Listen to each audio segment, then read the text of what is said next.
அன்பு சொந்தங்களே, அன்பு உறவுகளே, எப்படி இருக்கீங்க? நல்லா இருக்கீங்களா? கர்த்தர் உங்களை நேசிக்கிறார். இயேசு உங்கள் மேல் பற்றுதலாக இருக்கிறார்.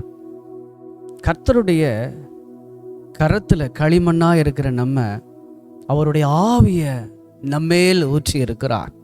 இந்த வேளையில் கூட இந்த நாளில் ஆண்டவர் ஒரு ஜெபத்தை உங்களிடத்தில் விரும்புகிறார்.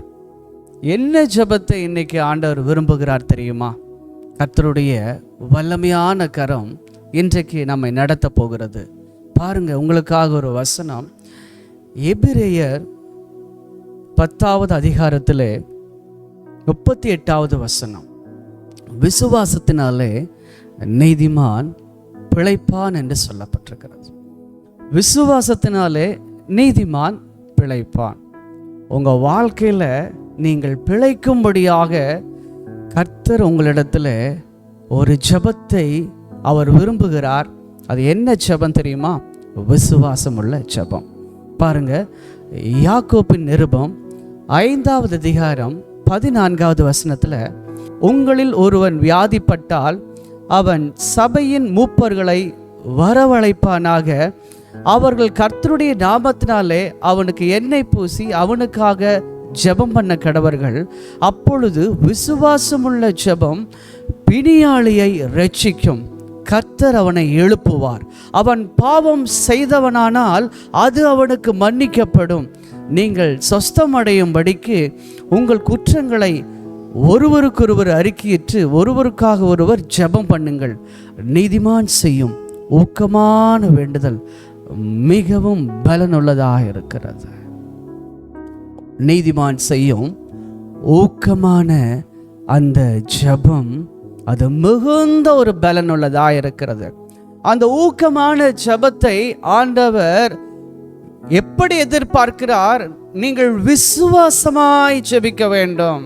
இந்த காரியத்தை ஆண்டவர் நிச்சயமாய் செய்து கொடுப்பார். நிச்சயமாய் ஆண்டவர் எனக்கு உண்டான சகல காரியத்தையும் அவர் பார்த்து கொள்வார் என்ற ஒரு விசுவாசம் நமக்கு இருக்க வேண்டும்.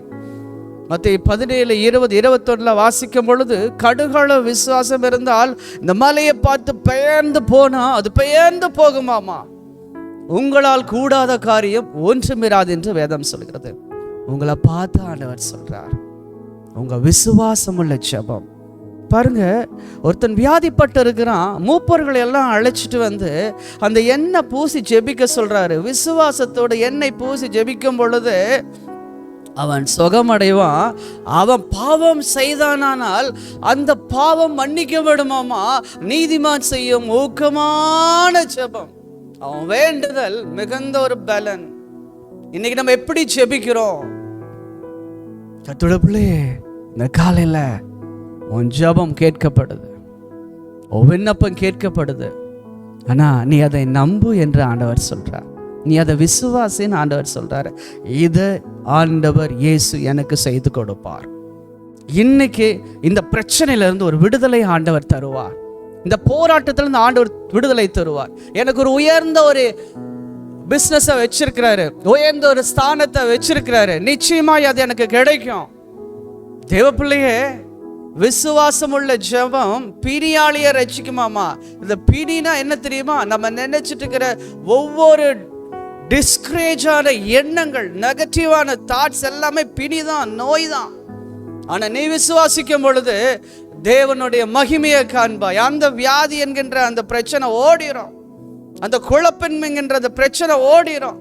நிச்சயமாகவே இன்னைக்கு ஆண்டவர் உங்களுக்கு ஒரு ஆலோசனை கொடுக்கிறாரு. நீ ஜெபிக்கிற பொழுது அது எனக்கு கிடைக்கும் என்று சொல்லி நீ ஜெபம் பண்ணு. எவ்வளோ பெரிய வியாதியா இருந்தாலும் சரி, எவ்வளோ பெரிய கட்டுகளா இருந்தாலும் சரி, எவ்வளோ பெரிய போராட்டங்களா இருந்தாலும் சரி, எவ்வளோ பெரிய மலையை பெயர்க்க முடியாத ஒரு காரியமா இருந்தாலும் கடுகளோ விசுவாசம் மலையை பெயர்க்கும் என்று வேதம் சொல்கிறது. உன் விசுவாசத்தை ஆண்டவர் எதிர்பார்க்கிறார். சொந்து போக வேண்டாம். உனக்கு வர வேண்டிய நன்மைகளை கர்த்தர் உனக்கு கொடுக்க வல்லவர். God bless you. God be with you. நாளை சந்திப்போம். இது உங்கள் நேசர் சந்திக்கும் நேரம்.